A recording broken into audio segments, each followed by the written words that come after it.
Intentions are really to address three issues with all of our panelists sitting here together, and Brian will be back just momentarily. Here we go. And thank you very much. Oh, we would not start without you, promise. But there are three issues that I would like us to address. And number one is what all of our panelists hold in common. Those things on which there is agreement. Pardon me. And secondly, I think it's important for us to acknowledge those things on which we may disagree. Remember, in the morning, I wanted to open things up with this comment that there are varieties of different viewpoints and perspectives, and just because there is disagreement does not mean at all that it means that one is right and another is wrong. We can have, in this case, 4 correct viewpoints that are not necessarily the same. So that's kind of important to acknowledge, and I don't want to dwell on that, but I think it's important for us to at least acknowledge those things, and I think it could be a useful lesson for those of us in the audience that are thinking about these issues. It's not essential that we have unity as a democratic polity. We have to find ways to compromise and move forward. And with that, I would also like to then conclude with the third dimension, and that is what ought we do from here? What are some, perhaps some practical, common sense, solutions that we could try to do?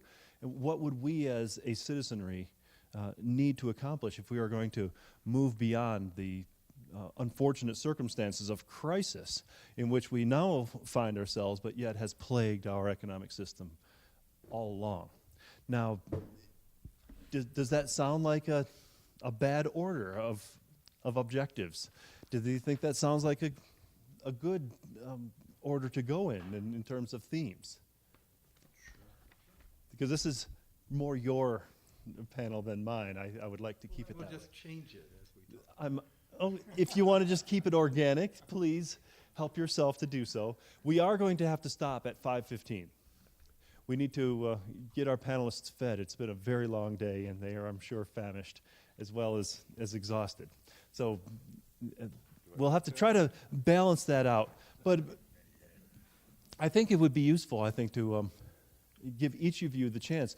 I know Professor Erturk, and that's difficult for me. I find, if you don't mind, if any of you don't mind, if I address you by your parents' given name, I would be more than happy to do so, because we do feel a connection at this point after this experience. So, Korkut, you've already kind of summarized that as well. So perhaps the other three at least, and then you would perhaps end once again since you've already done this synopsis of what we all hold in common. We all believe that rationality is prevailing here, that it's of use, that we don't need to go running off like chickens with our heads cut off and proclaim that the sky has fallen and that we are officially defunct. I mean, that's seems to me the first place to start. Maybe the other guys should comment on commonalities, common themes before we get into the other parts. If I may just jump in, I hear that from students all the time. There's nothing we can do. It's hopeless. So, Randy, thank you very much for giving us hope that there is something to do. And Paul, thank you for your patience. I was actually thinking about what turned out to be your question as we were going along, because in some ways it's a very disparate group of thinkers and starting points in thinking about this question. And it seemed to me that there is actually a commonality which emerged as I listened to each of the others speak and thought about my own views in connection to those. And I would say shared as an analytic approach to the existing social system, which distinguishes between two aspects of social and economic life. On the one hand, what Randy called the production of wealth, in the sense of real goods that people can consume, what the classical economists called use values. On the other hand, the strictly economic dimension of the production and distribution of goods and services, what the classical economists called by the phrase exchange values, which we know as the realm of market and money price. And in different ways, I think all of the presentations explored the conflict between these two ways of looking, these two dimensions of the system of production, distribution of goods and services. For example, in the last discussion, the conflict between a rational use of common resources, for example, the most obvious and striking case is the depletion of fish stocks, which one recent estimate that I read is that the world's fish will be depleted in 2025. That is not very long from now, if fishing continues at its current rates. There is, of course, a rational reason for people to destroy the fish stocks, even though they themselves depend for their businesses and their livings on fish stocks. And that is, to put it in terms that would be congenial to me, the well-known profit motive, the control of economic decision-making by the imperative of profit. But even if you don't want to put the emphasis on that aspect, there seems to me clearly at the root of all the issues that everyone was talking about, a kind of discordance between the market economic aspect of the economic system and the producing goods and services that will be useful to human beings aspect of the economic system on the other hand, and that the crisis in which we are living at the moment is a moment in which, provides a moment in which the conflict between these two aspects of capitalism as a social system has become particularly acute and visible. Brian, may I say that you are under a tremendous disadvantage for not even arriving in Utah until that's a number of. So if you want to pass, you're welcome to. Otherwise, you do have the floor. Well, I won't say too much, but clearly we all agreed that we are in an unsustainable and unjust system of political economy, and even systemically so, systemically unsustainable and unjust. And, so our differences may be in how to deal with that. And I think, though, that we also agree that it's the financial sector that is especially problematic, and any hope for a sustainable and just economy is based on the real sector, and getting the monetary sector and our financial institutions realigned with the real economy. So that you've only asked us to talk about what you think we all agree on, right? We can come back to the disagreements after we've addressed that, and we're on a good pace to do that. Have plenty of time then for more discussion with our audience. So I appreciate that very, very much, and I'm chomping at the bit to comment myself. But please let me try to refrain. Korkut, if you would. Okay, I think that's a broad agreement, and I'd like to throw out something a little beyond what I've already said. Let me just begin by prefacing it.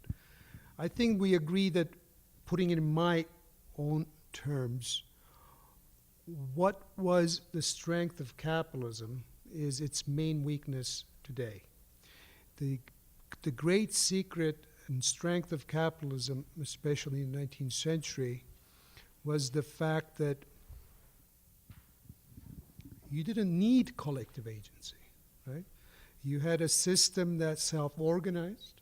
Everyone acted on the profit motive, and that led to externalizing costs, and that was the secret of primitive accumulation and then regular accumulation, which created this huge amount of wealth and transform the world, right? When you read Marx's Communist Manifesto, how he praises how capitalism revolutionized the means of production, that's the kind of thing I'm talking about.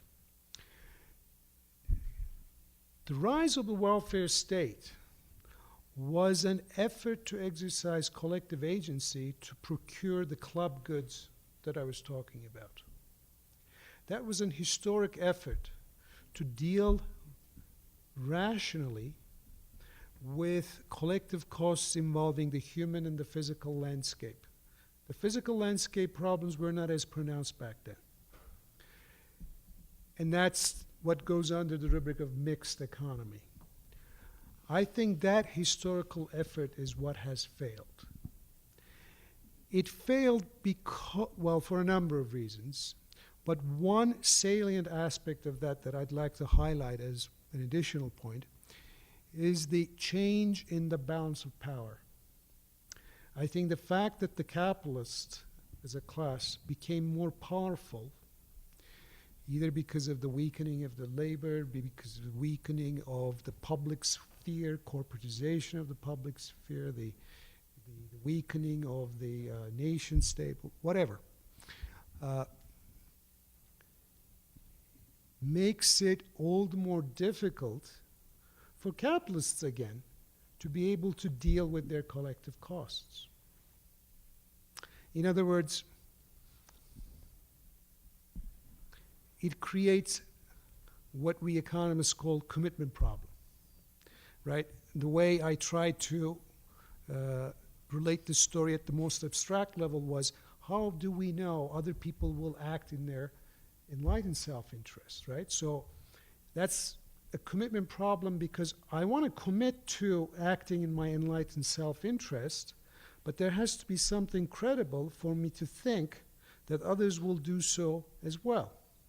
Now, all this new research in game theory and so forth basically says that when you have repeated games where people can punish defectors in the context of prisoner's dilemma type situations, you get cooperation. And in fact, these common pool systems, they work as long as it's a close set of people who keep seeing each other. Reputations are acquired and defectors are punished, right? So this is, if you like, Polanyi's embedded economy, right? Economy is still part of the community. The big question, of course, is in an advanced capitalism, the economy becomes disembedded from the society. So the representative market exchange becomes between anonymous others, right? So the question is, what is going to be the commitment problem in this type of an economy? Because common values, the community won't work. It's not there, right? If you drop and break something in a mom and pop shop, you're going to feel sorry and so forth, as opposed to breaking something in a box store where you don't know anyone, right? You couldn't care less. The cashier's not going to be there the next day you come back, right?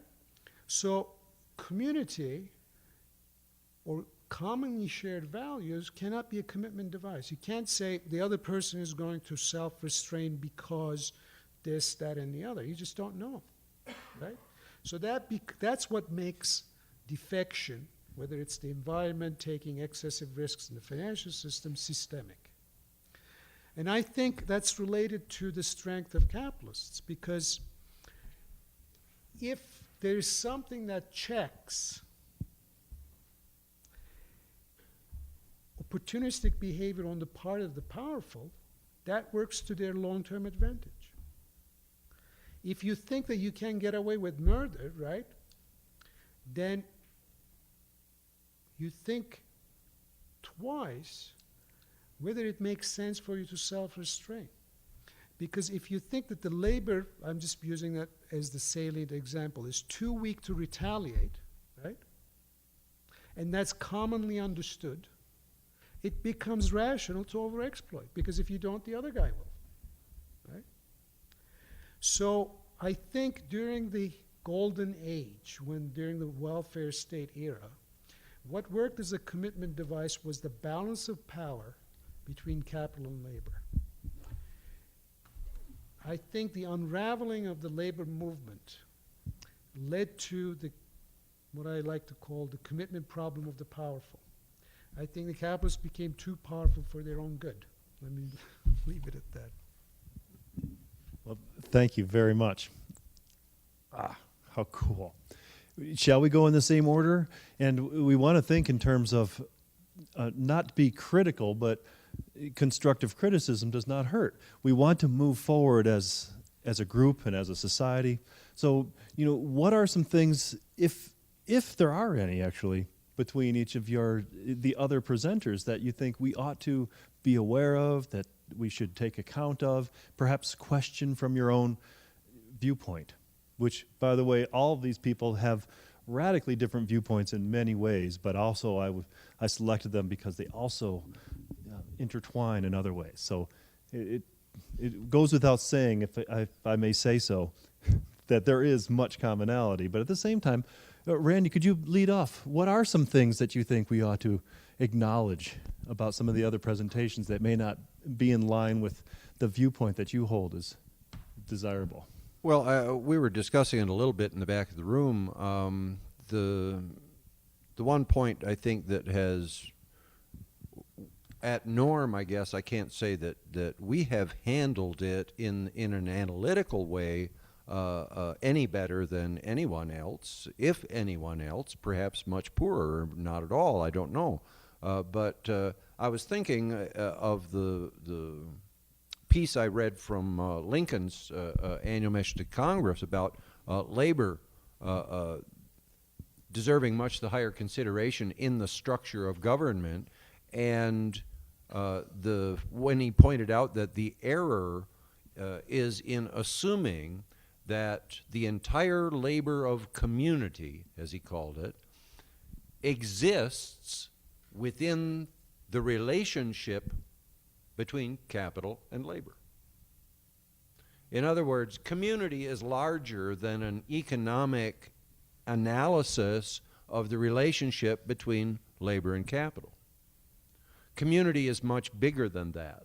It includes many other things that have an impact upon that relationship that we do need to come to know, that we need to study, that we need to make allowance for and try to include into our analysis of what is the proper or beneficial relationship between capital and labor, so that we can measure these things out, if measurement is an appropriate way to evaluate them, and try to include them in how we construct our restraining principles, our encouraging principles, our system of regulations, whether we're encouraging some behavior, trying to restrict some behavior.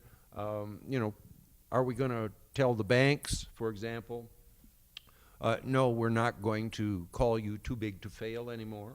We're going to say no to you the next time you approach the Fed window.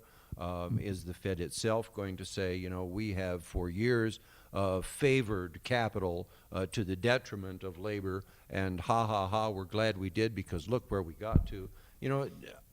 I'm just, making things up here out of my head, but those responses on the part of government have to be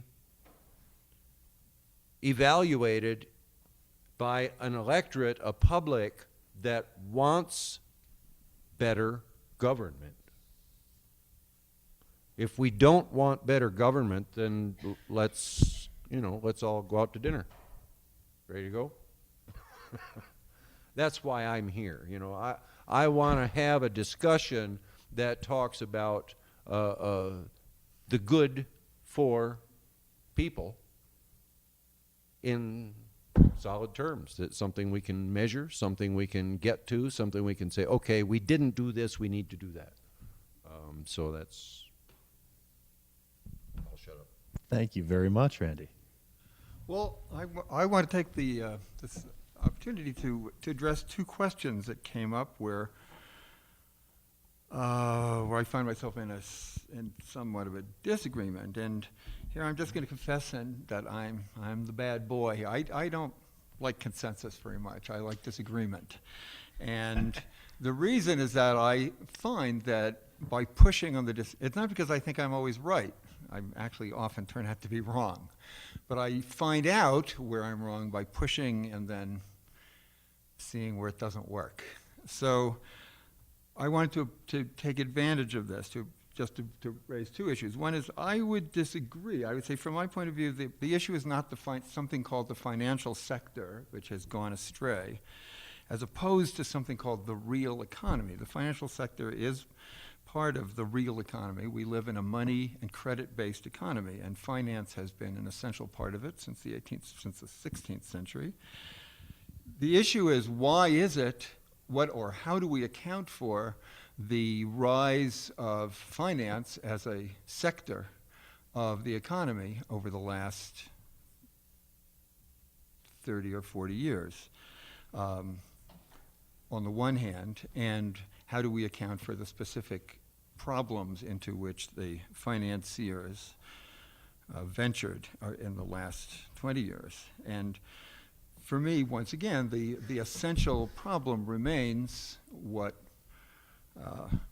was described, but I would describe as also as a fundamental inadequacy of profitability of private capital. When capital with insufficient rates of profit, capital cannot profitably invest. And we have seen rates of investment in productive capital decline since the end of the 1970s.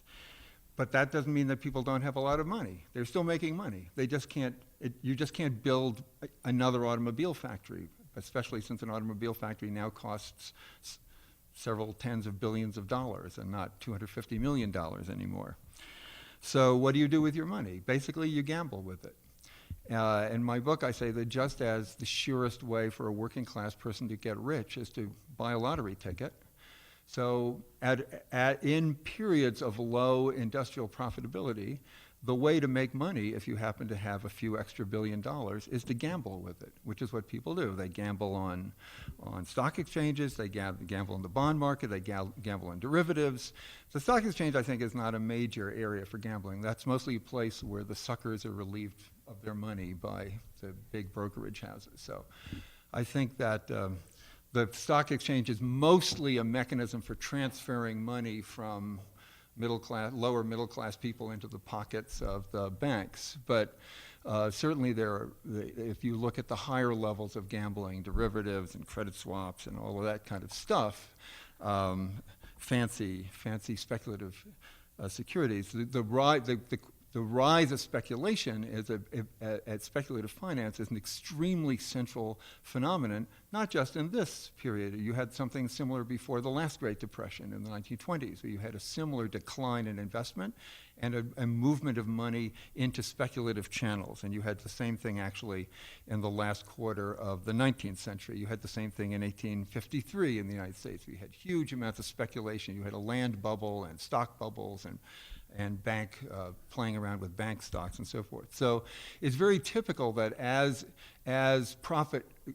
business profit-making opportunities decline, that money moves into speculation. And then it seems as though the problem is a problem of financial speculation, but that's a kind of byproduct or a sign that some deeper level of problem is occurring in the economy as a whole. And I think that has been the case in the present as it has been in the past. The other issue, I want to say something in response to Korkut's, I thought, absolutely masterly presentation. I thought the students who were here really got a treat. It was like a semester of economics, of the major issues in sort of the worthwhile parts of economics explained in incredibly clear and concise way in an hour. I thought it was just a fantastic job. But of course, I have my differences too. For me, it's still economics. And the place where I would differ is and here I may also just be misunderstanding you, and it also may just be a difference in taste, sort of in aesthetics, that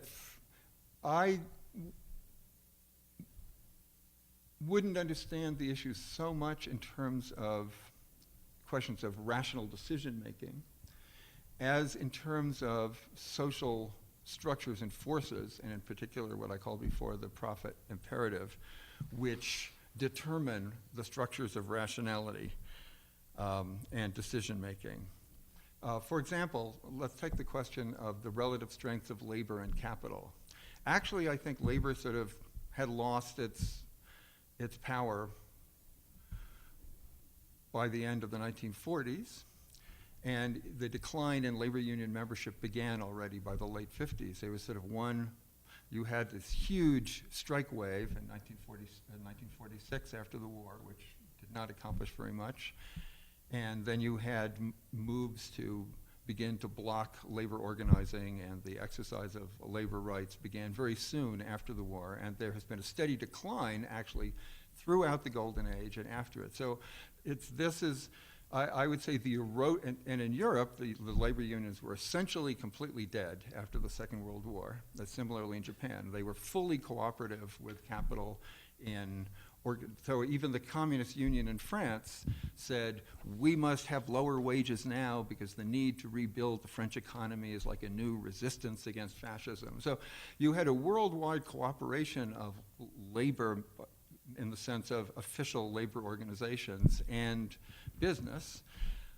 What I think has happened now, therefore, can't be ascribed to a weakening of labor's position, but I would put it the other way around, that actually unions have, not workers, but unions have become weaker and weaker because as the economy is less and less able to expand, as there is less investment, as there is less addition of productive capacity, and as profitability declines, there's very little unions can do for their workers. So finally, the only job left for the unions is the one which they are now happily accepting, or unhappily accepting, which is to manage the austerity, so that the unions negotiate the terms of the cutting of wages in half, or how many workers should be fired, or which ones should be fired.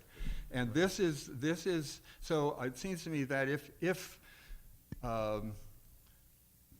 that once again, I would explain the decline in labor and in union power as a product of this long-term problem with profitability, rather than see the decision to disregard what might seem otherwise as rational rules of community welfare as a response to a perception of the weakness of an opponent in that game theoretic sense.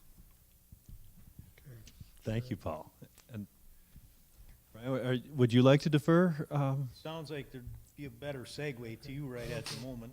Okay.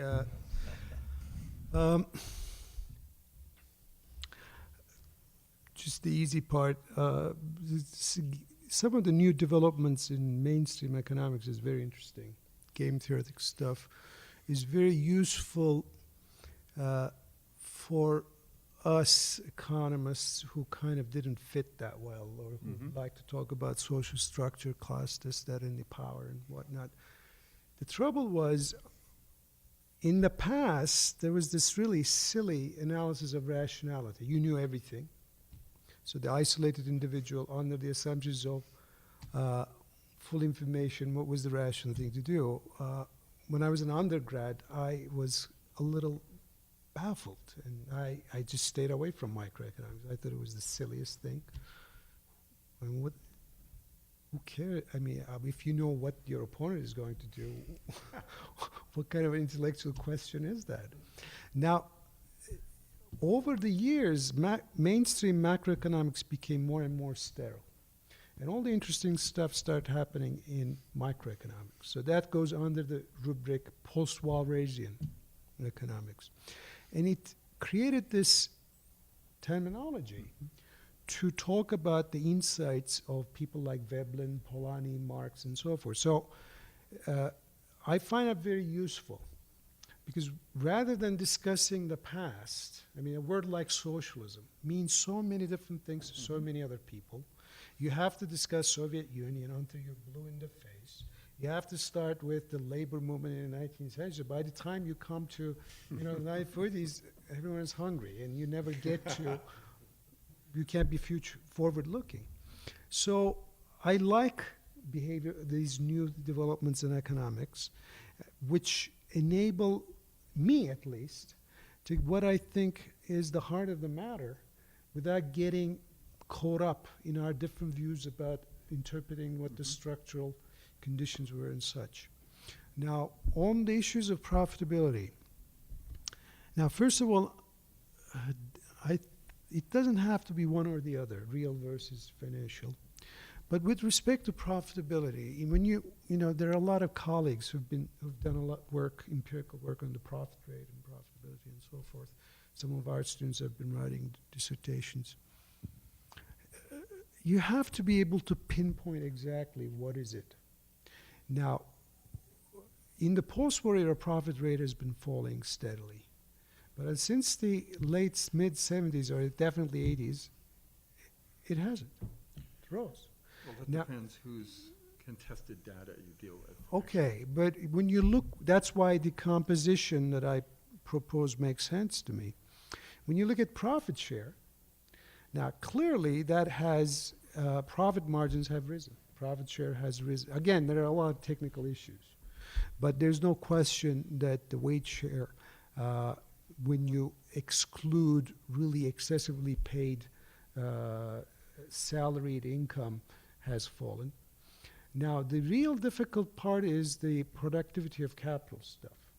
And it's extremely difficult to do empirical research on that. So I have this, I think what Schumpeter got from Marx, and he had the intellectual integrity to say that he got it from Marx, is something very important. Marx argued that technological innovation was part of the competitive strife. And in the process of that competitive strife, there was this over tendency to substitute expensive fixed capital, which would eventually have a capital bias that would depress the profit rate. And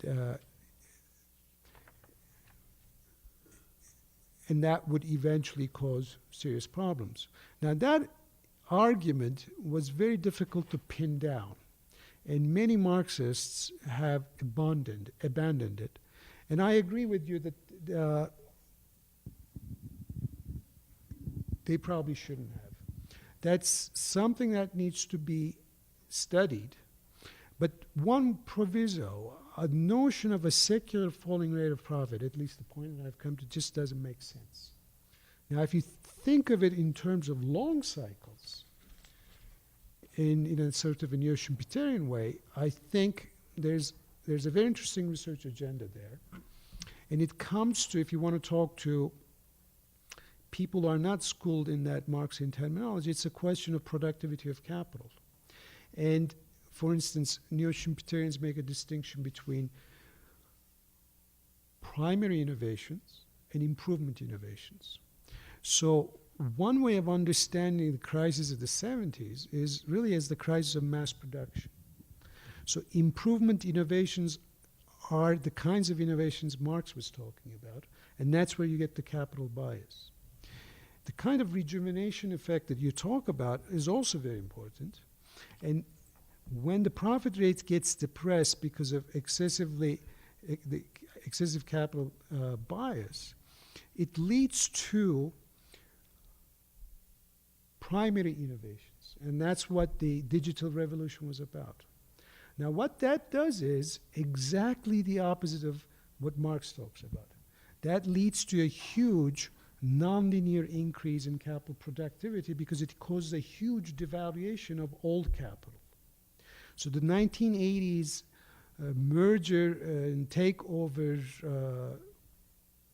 craze of the Wall Street was really all about the old technology getting phased out, old capital stock getting phased out.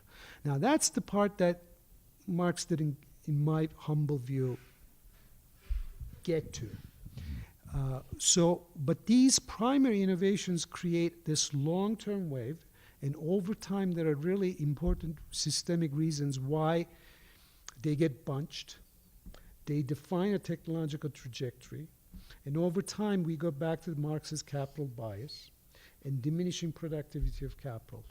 That's a story that we have to go back to, but it's very hard work. I mean, we have to show it. And neo-Schumpeterian economists are the ones that who've done the most interesting and relevant work on this. And you're right, Marxist economists haven't. If Marx was alive today, he'd probably say, they're not talking about technology at all. So, but we have to do it right. We have to do it in a way that can really show it empirically.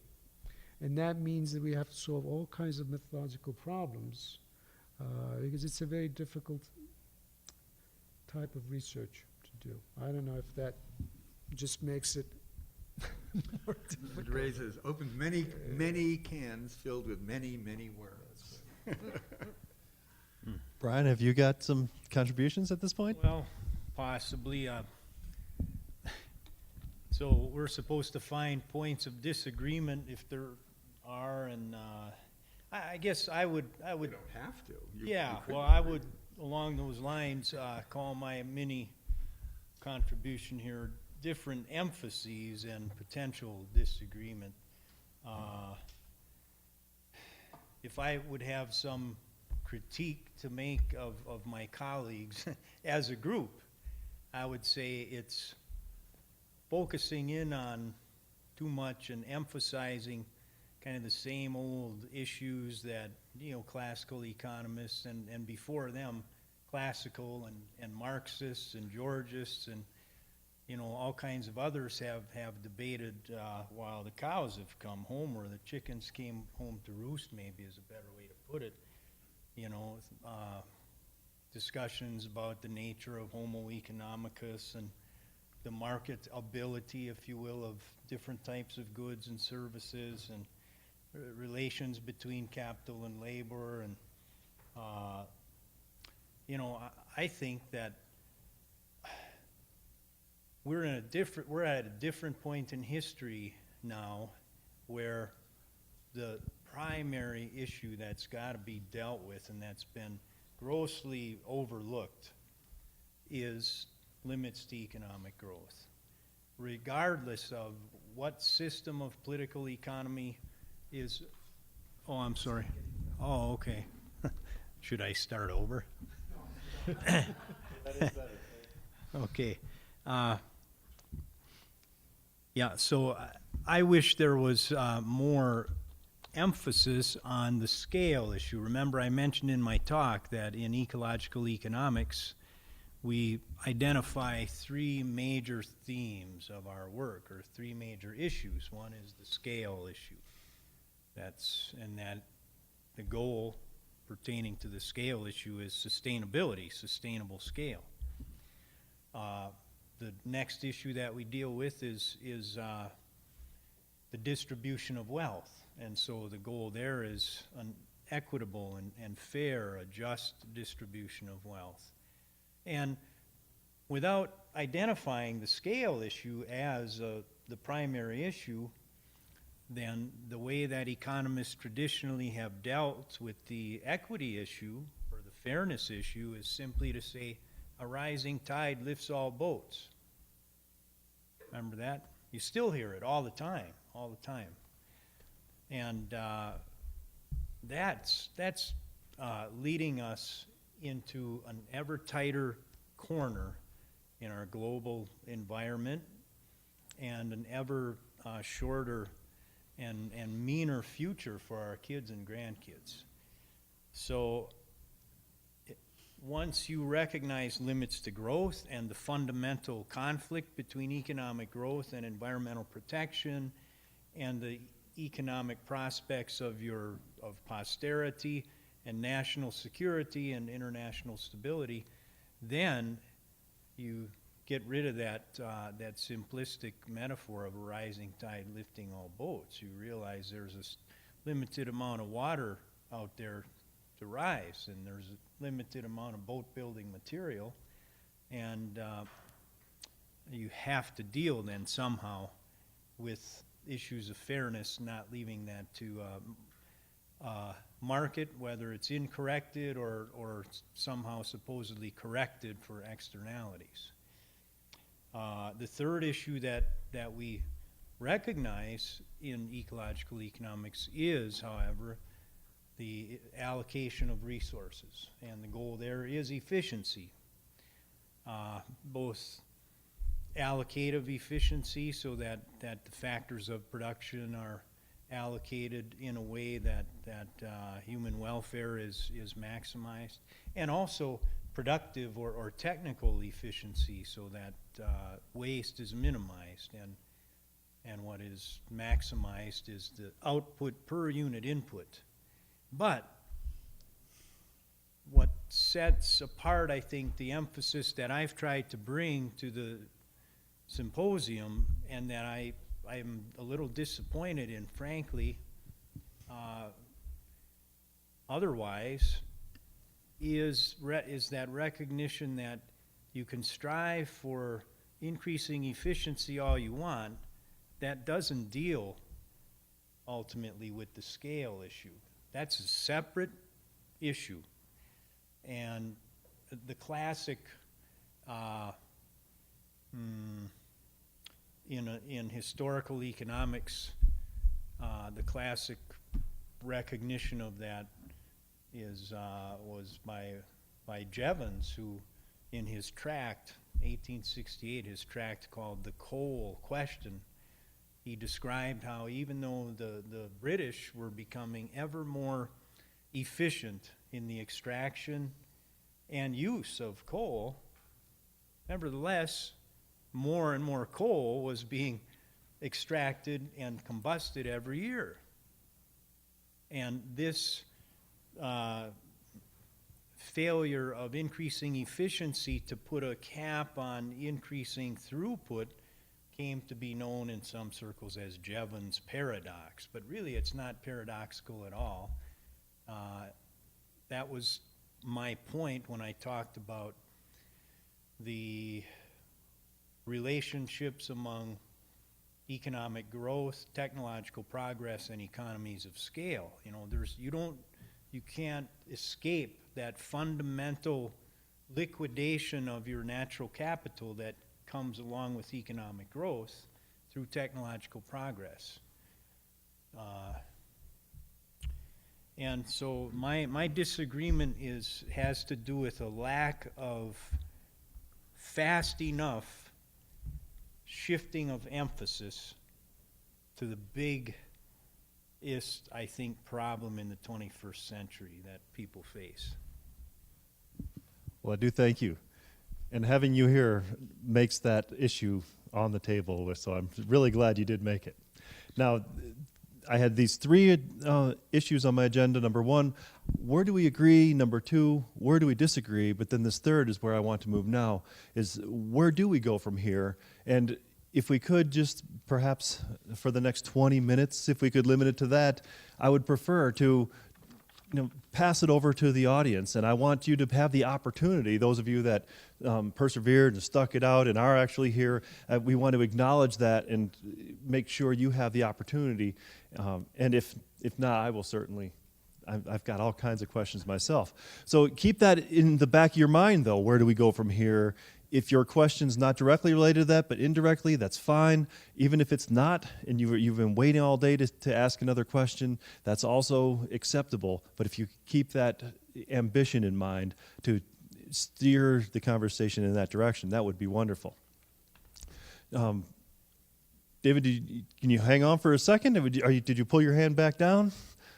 No, you want to think about it for a moment? I got tired of holding it up. It's my turn. I got the microphone. I got your attention. Yeah, I'm ready. The big question I have is something that Brian addressed directly, and I've been trying to. I've been quizzing people on this for years, sociologists, economists, philosophers, and I would like to hear your other opinions, and Brian can elaborate. But my question is whether capitalism has to be based on growth to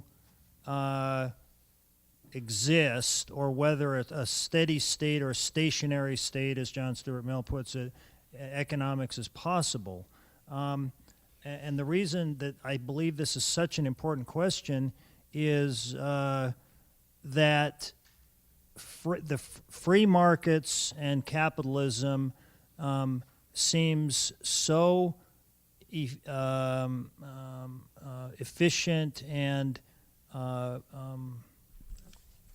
well, Joseph Stiglitz, in his textbook on public goods, and Korkut talked about the lighthouse. The textbook has a lighthouse on it, and in that textbook, Stiglitz says, and he's a writer that I've tended to admire. He said, at the center of every successful economy are free markets. So, if Brian is right, and steady statism is incompatible with capitalism, we're in big trouble. However, there seems to be a glimmer of hope in moving ahead and looking to the future if capitalism can be tweaked or modified away from the neoclassical growth model of ever-increasing consumption, population, manufacturing, and to a political economy in which all of the externalities that make ever-increasing growth and consumption possible are reflected in the market price. So the cost of gasoline, the real cost of gasoline might be $10 a gallon. Once you factor in all of the human health factors and damage to the environment and oil exploration and so on and so forth. So, and social costs. That's right. The Exxon Valdez damaged Prince William Sound, but it also wrecked a lot of families when the dad wasn't able to support the family and so on and so forth. So do you think that free market economics is compatible with a steady or stationary state or not? That's my question. So you want me to go? Yeah, anybody, if you don't have a reasonable answer, we can move on to the next question. Well, I have an unreasonable answer. I don't know if it's reasonable or not. You decide. I guess I'd first rephrase the question a little bit, because I just don't like that phrase free markets, because there has never been a free market in the entire history of capitalism. There are certainly no free markets now, and I think it's highly unlikely that there ever will be any free markets in the future. The market system has always been dependent since the 17th century on rather high levels of government aid and government spending. And so what the phrase free market really turns out to mean something like that capitalists are allowed to screw the rest of the population without much opposition, but they're constantly making use of all sorts of government aid to structure and control and regulate markets. But if that's just a minor gripe. But if we get rid of the concept of market, the second point I would make is that it's very important to understand that the market system is not particularly efficient. It's rather inefficient. It's a rather insane system. Korkut gave a great example with the replacement of TV by cable TV, a completely insane way of doing something which was already done by television. And personally, I think television itself is an entirely pointless product. But if you want to disseminate idiotic information, you were already doing it perfectly well. And the idea that you then had to duplicate the same information by laying cables across the entire universe, it shows how unbelievably inefficient this system is. That what was the goal? Not to find the most efficient way of conveying information, but to maximize the amount of profit for corporations who are in the advertising and information business. My favorite example is the manufacture of the iPhone, in which all the parts manufactured in California and elsewhere, and Taiwan and elsewhere in the world, then have to be taken by boat to China, where they can be assembled so that the $1.65 of added value, because there the labor is only 10 cents an hour, and then they can be mailed back to California. A completely insane and highly inefficient way of producing the iPhone, instead of just if you decide everybody needs to be able to talk to everybody else all the time, it would be very good to just assemble them in the place where they're sort of all going to end up in California anyway. That's where the parts come from. Just assemble them there. So markets are actually, this is an illusion. And Stiglitz he's just talking rubbish. Markets are not relatively inefficient, rather bad way to organizing. So this is a red herring. Efficiency has nothing to do with it. Not that efficiency is itself necessarily a goal.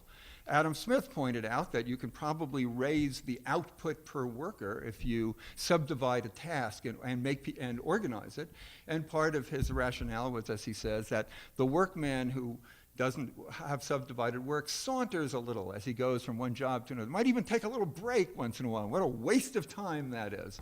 So even the concept of efficiency that is normally used by economists assumes the viewpoint of the employer, not the viewpoint of the employee, for whom it might be more efficient to assemble fewer widgets in an hour with more lunch breaks and more coffee breaks. So depending on what you're counting as your goals.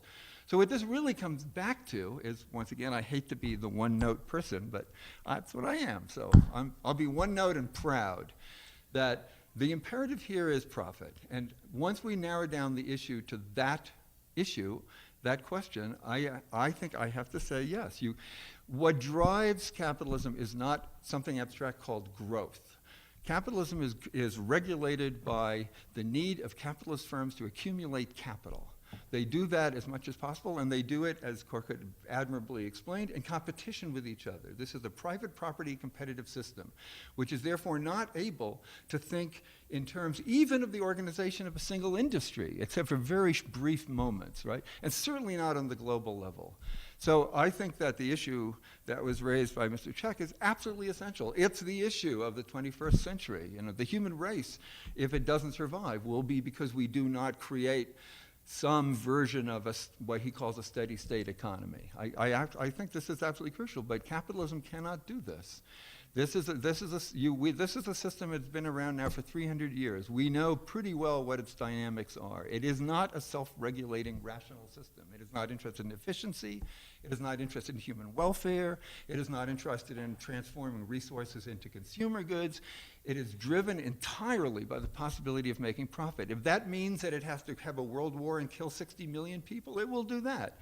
If that means that it has to kill every fish in the ocean, they will do that. If that means they have to chop down every tree in the Russian tundra, they will do that. They will chop down every tree. They will chop down the entire rainforest and the Amazon. They will do that. So if you really want to have a steady state economy, then I'm afraid you have to get rid of capitalism. And that means not voting in Dennis Kucinich or somebody else. It means you have to find ways to physically take social power away from the people who have it. And that means that's a very big project. That's a big discussion. And what that means, it means you have to worry about the army. You have to worry about all sorts of enormous social upheavals. But otherwise, I'm afraid the world will simply go to hell in a handbasket. If I might just say one thing, I basically agree with you saying, and let me try to say it in a little bit of different language. The central issue is that private efficiency and social efficiency are completely different things. The private efficiency and social efficiency are completely different things. That T-shirt you buy for $2 should cost $15 when you factor in all the social costs, mm-hmm. Right? So the question is, that cost difference, two questions. Does it feed back on the system, the profit system? If it does, who bears the cost? In early capitalism, there was no significant feedback. There was still the discrepancy. That's what, the way I understand Marx, that's what the man was talking about. The system is for profit, that has nothing to do with need, right? Social efficiency, it's a system that is socially inefficient, right? But there was no feedback. Now, we're so much conscious of that social cost because the feedback is obvious. We're simply destroying our environment, right? We're destroying the physical landscape and the human landscape. So we're very much conscious of the carbon footprint. Right? It's crazy. You send the parts all the way to China. They come all the way back here. We eat strawberries produced in Chile, right? We deplete this fish in Chile. We call it Chilean bass, which has nothing to do with it because it's marketable, right? It's insane. But it's profitable. It's privately efficient, which has nothing to do with social efficiency. The only difference is now there's a feedback. There's a negative feedback that is felt in terms of our ability to sustain ourselves, the very fabric of society. And the question is, who's going to bear the cost? So the strength of capitalism in the past was that no one had to exercise collective agency. Everyone could act on their own, and the result would be fine. That strength is the main weakness. The system doesn't lend itself to deal rationally with these costs that affect capitalists as a class. You see, during the golden age, this is the dilemma. The capital was not as powerful, but the individual capitalists were. Almost all of Eisenhower's cabinet was businessmen, the Motor Charlie and so forth. So they were called the statesman businessmen. So the interesting anomaly is that as capital became stronger vis-a-vis labor in the neoliberal era, individual capitalists became weaker because they're subject to laws of competition more. Right? So, yes, there's no such thing as free market. But rather than talking these big boxes, the question is, can we have an institutional framework, club goods, whatever that means, where the society can engage collective agency in dealing rationally with these costs? And that ultimately comes back to asymmetric power. If that asymmetric power is not challenged and overcome, I think we're in a stew. Either of you remaining want to respond to that issue as well? Brian, if you want. Yeah, sure. Because I kind of want to clarify my view. It kind of came out in passing a bit in my talk, but yeah, that's right. John Stuart Mill, at least, was one of the greatest economic thinkers of all time, I think you could say, conceived of a steady state or stationary state, as he called it. I don't think he... the end of capitalism. Well, I was going to say, I don't think he conceived of it coexisting with free markets, but I think he conceived of it as existing in what we might call some kind of mixed economy. Herman Daly is the father of ecological economics. He can envision it coexisting in a mixed economy. You know, my own viewpoint is, as I alluded to in the talk, the American Constitution is capable of parsing out the market goods from the public goods and having some degree of management, especially for the public goods, but also adding an element to, or another aspect to the markets for really marketable goods, rival and excludable goods, which is a simple notion of capping and trading. So the cap part establishes scale, and then it allows a certain degree of free or trading, not free, but there's some legitimate legitimacy there, and you know, there's the word capitalism is much more a matter of semantics than a word like growth or a phrase like economic growth. That's what it is, you know, increasing production. Whereas capitalism is a word that gets socially constructed. So, you know, I may not disagree with any of the substance, you know, of what Paul is saying, but on the other hand, the way that a society views capitalism can change. So, for what that's worth. And then I think finally, oh yeah, one more thing. So what happens when you reach absolute limits to growth? Which that part I hope we all agree on that those exist, limits to growth.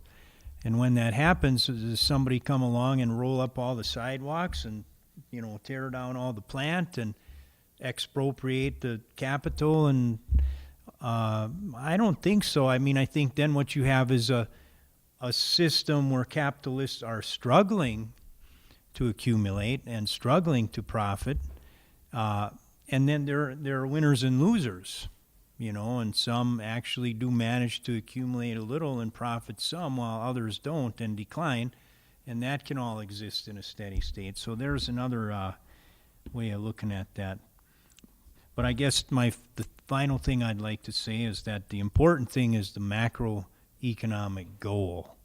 I think the stronger that goal of a steady state economy is held by society, the broader the spectrum from laissez-faire to central planning may coexist with the steady state economy.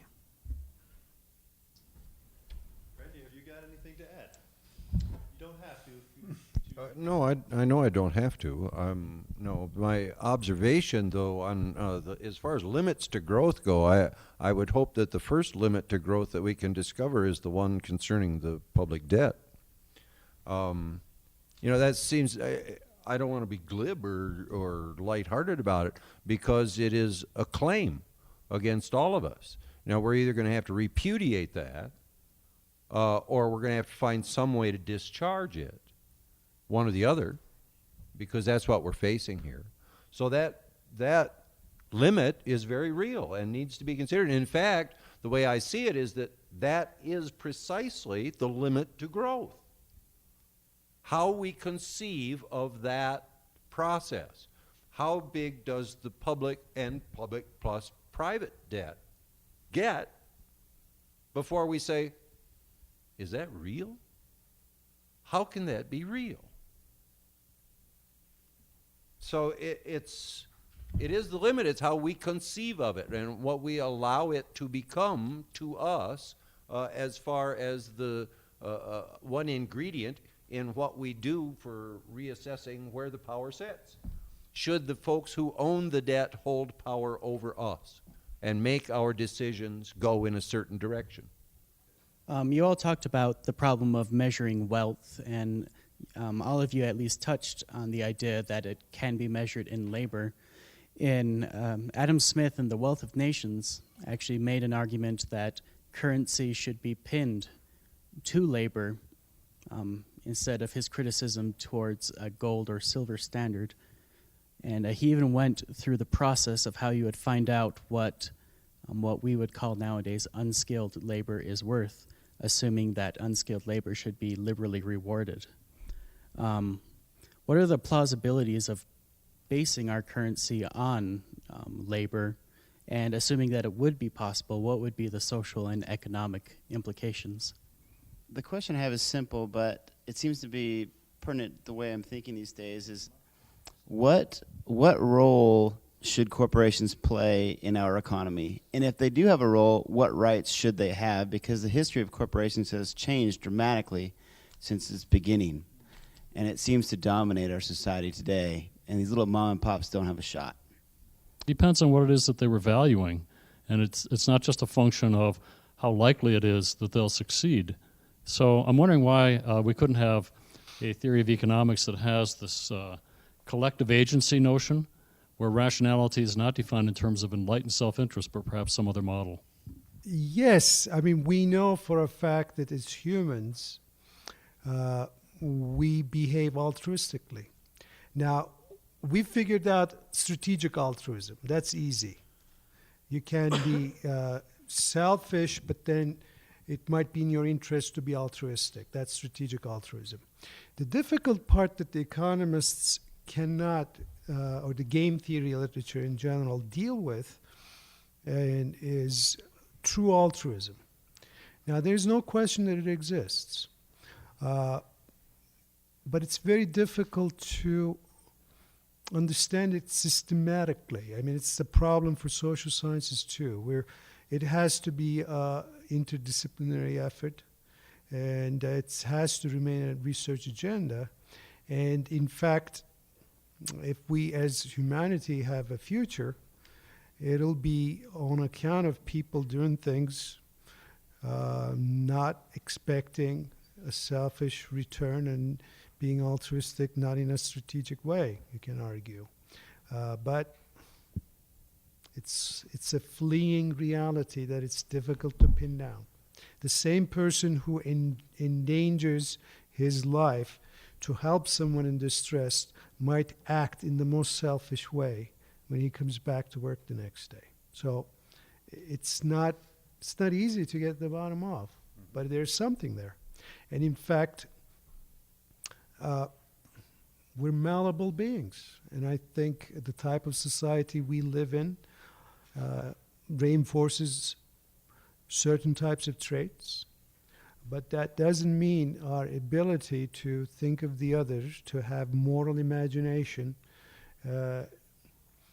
is destroyed for good. If it is, it's hopeless, right? Could I say something very quickly? Please.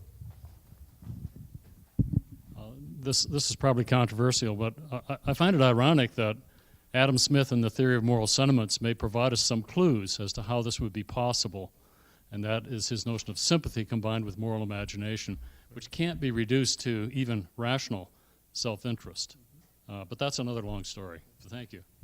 Well, I wanted to comment very briefly on two of the interesting questions. One, just a brief note, and if you want, we can talk about it later. And the question of labor and money, and it's interesting because I've just been thinking about this a lot. This was a big idea among some European socialists of the 1830s, and also in the United States, the 1840s and 50s, the idea that money should represent the amount of labor contained in an object. So then you would know what the real value of an object was, and then you would have fair training. You would have something like the parity idea.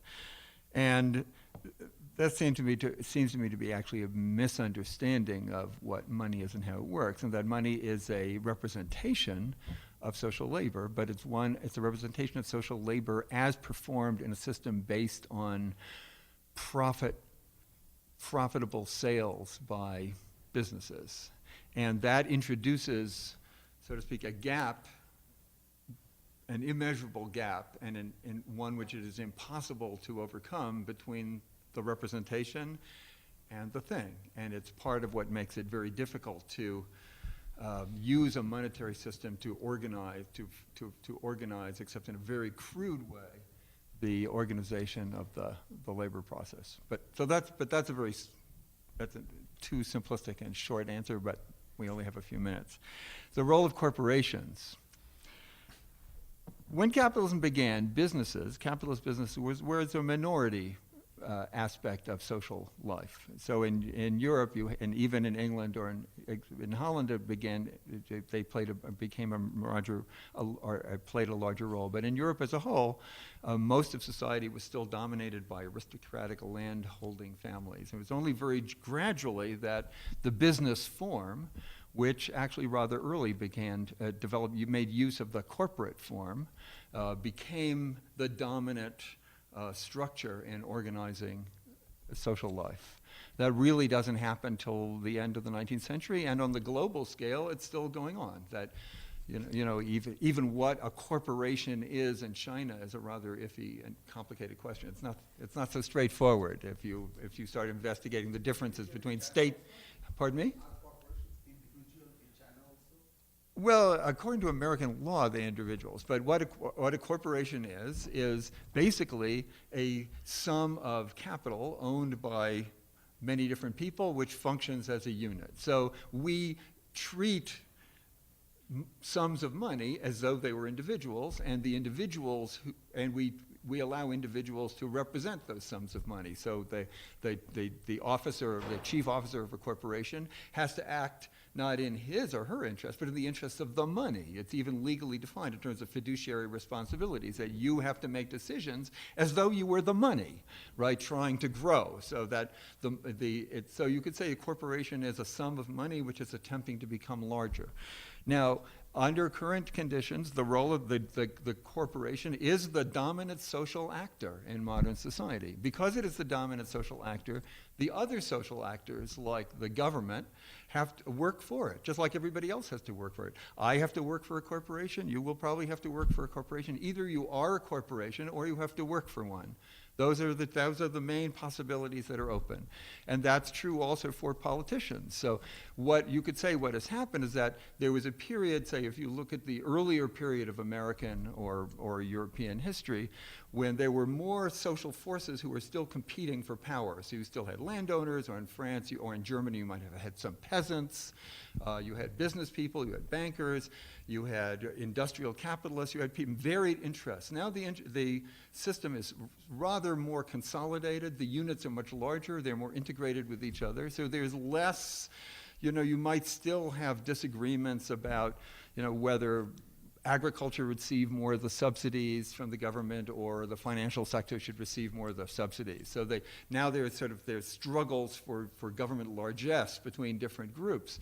But basically now the government itself has, I think, has largely become a kind of business enterprise where people become wealthy by more or less serving different corporate constituencies. So specific congressmen, or just for example, Obama was largely financed by the finance people, right? The Goldman Sachs have raised money for him.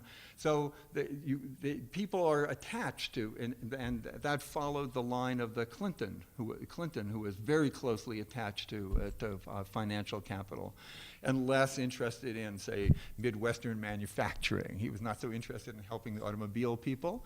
But then the people from Detroit and some other senators depend for their campaign funds on the people in Detroit, so they are pushing for that. So you could say that the government has become mostly a way in which the different large corporate sectors jockey for power in the political context. But basically what they're fighting for is who will get the cash from the government. So, but by now it seems to me all of those people, the owners of corporations, the people who are in the government, in a way everybody can see that this whole system is just sort of collapsing, that it's not expanding anymore. It has not reached a steady state. It has reached a steadier state, although that means not that some people win and some people will lose. It will mean that hundreds of millions of people will starve to death, as they are already beginning to do in the parts of the world which are being affected by climate change, and where you have absolutely nothing going on economically but the struggle for diamonds or other raw materials. But in the developed parts of the world, now essentially, as far as I can see, the main activity of the corporations and the politicians is simply for each group to try to steal as much of the money that is available as they possibly can before it all disappears.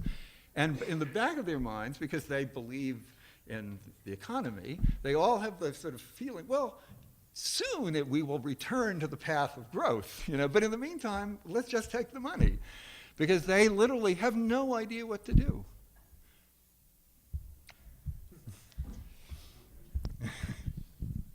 I agree with you, Paul. I mean, that seems to be the current thing, and it's also another demonstration of what Brian was saying about the actual limit to growth. The corporate structure has essentially hit the limits to growth of its own ability for self-evaluation, essentially, because take as much money as we can right now, because that's the only thing we know how to do to grow ourselves.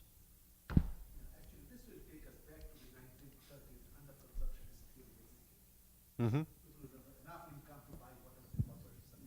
My point for the corporations, though, is that when corporate form was first being developed, particularly as it was made evident in the first Bank of the United States, all corporations had a charter that ran for a certain number of years.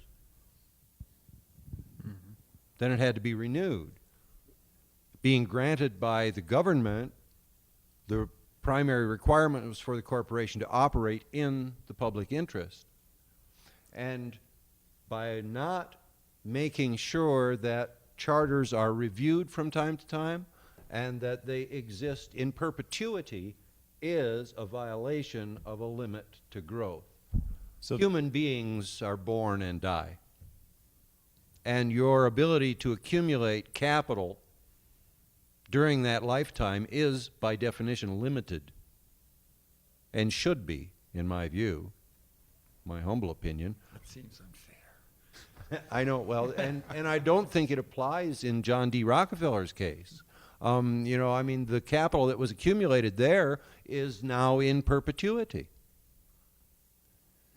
You know, so that seems to me one particular spot that we need to put our finger on and say there's something in that process that is unnatural and should not be promoted. Well, it does look like we're running out of time or have run out of time. And I really have to appreciate all four of you for taking your time and making the effort.